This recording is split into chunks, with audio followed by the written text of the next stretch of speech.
With the magic of LTX 2.3, you can now change the aspect ratios of your videos. I've taken these vertical 9:16 videos and made them 16:9 with really believable and seamless outpainting. And I even took classic television 4:3 and transformed it into 16:9 as shown in this remake of the Jetsons intro. With a new plugin from Wan2GP, this process is really easy and even works for longer videos. I'm going to walk you through it step by step.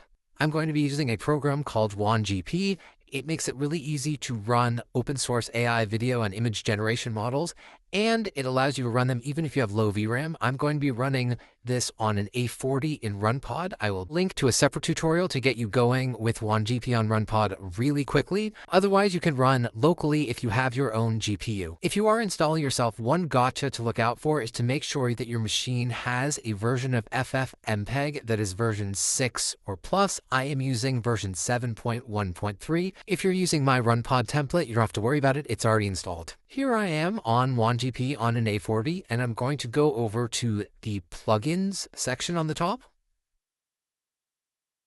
And then we are going to scroll down and find the Outpaint Full Video plugin. That's the one you want. Select that and then hit Save and Restart. I found that this doesn't actually force a restart, so we're going to have to force it. So if you are on RunPod, go over and connect to the Jupyter Lab environment, and then opening up the terminal of Jupyter Lab. And then in there, if you just run the command restart wan2gp.sh, which will be built into the template I'm using, it will do a full restart of the application. So then we have the plugin active. If you're running on your own machine or didn't use the template I provided, just make sure that you restarted the process. And then I'm going to drag in my input file. So this is the 4:3 Jetsons video. And this is going to fail. I'm going to show you that dragging large files into this Jupyter environment is not quite reliable, but I'll walk you through it so you won't have the headache I had. I dragged it in, and you see it in the file finder that the Jetsons MP4 file is there. I even did a quick ls, and the file size looked approximately correct, but it must not have transferred all the way. So it's nice to be able to drag and drop. It's the lazy way to do it, but I'll show you the more reliable way to do it in a minute. So now that we have what we think is our file there, we're going to tail the logs with tail-f wan2gp.log, just so we can see if any other issues arise. Go back to Wan2GP and refresh your browser, and then we should see the plugin. So there we see we now have Process Full Video as an option, which we did not have before. That was enabled by this plugin. And it's a pretty simple UI for this.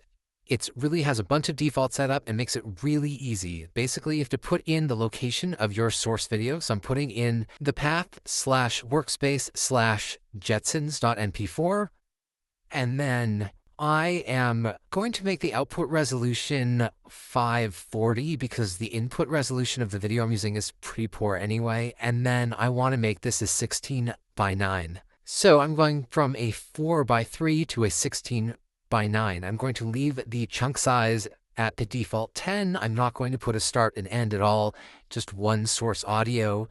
And then that's really it. You would click Start Process, and it will chunk up the video for you. It will keep your RAM and VRAM under control, and it will let you know very quickly if your input video is corrupt or not encoded properly, as it is done here. So dragging and dropping it to the Jupyter Lab caused this. If we go to our logs, we will get a clearer log message here that it can't read our frame count. So we're going to have to secure copy our file from our local machine into the pod. So go over to the Connect tab in RunPod and get your IP address and port that is exposed on the pod. Then you would open a terminal on your own machine, and the command is scp-p with the port, -i with your key, then the name of your file as is named on your local machine, and then root at the IP address you got on the Connect screen, followed by the destination where you want the file to go on the pod. So here we want it on /workspace/jetsonsintro.mp4. And then we go in the Jupyter and we can see that that file is there. Make sure if you had this issue to name your file differently than the failed file. Wan2GP saves some metadata somewhere, so it will continue not liking jetsons.mp4 even though I fixed it. So I named the new file jetsonsintro.mp4. If you run locally on your own machine, you obviously will not have these headaches moving files between machines. So I click Start Process, and this time it is fine with the input file. And so now we can go over to the Video Generator tab and see its progress. So really what this plugin is doing is it's wrapping the LTX 2.3 distilled model and running different chunks of 10 seconds. And then at the end of the process, it will then use FFmpeg to compile your full video output. The plugin code is actually in the Wan2GP main repo, so if you click into it, you can actually see the code and see the defaults that it's doing in case you ever want to change anything. You can see that it's actually using the LTX 2.3 distilled model, not the newer 1.1 version, so you could change that here if you wanted to use the more recent version of the distilled model. And then below we see the other settings that are being used by the plugin.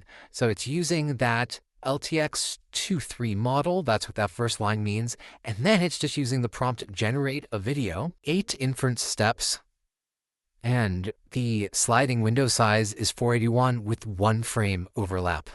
It's also using this LoRa, this is what makes the magic happen. And this LoRa was trained on videos with black bars and filled them in. And it warns that if your video is really dark, you might have an issue. So it has this little trick of you can lighten up your video and then reverse that after you do the outpainting. Back to our Jetsons video. Our input video is 54 seconds, so it's doing 6 chunks of 10 seconds each, other than the last one, which is just the remainder. The first chunk is going to take the longest because it's actually downloading the LTX 2.3 model onto the machine. If you already have it downloaded, it won't take this extra time, though it will have to load the model into memory. Once the model is downloaded, those black squares will turn blue. The first chunk took about 10 minutes because most of that was downloading the model time. Subsequent chunks took around 3, and the plugin handled all of this for us. We didn't have to cut the videos into chunks or deal with memory issues. It was just all run by the plugin. One thing to keep in mind is you should keep this video generator tab open on your computer while this is running. I had a front-end timeout issue because I didn't have this tab open. I had the plugin tab open and it stopped the job. What's nice is you can always continue from where it left off, but to avoid at least that issue, I would leave the video generator tab open while you are generating. When the last chunk is complete, you will then have one file with your full video in the desired aspect ratio, just like something out of the Jetsons.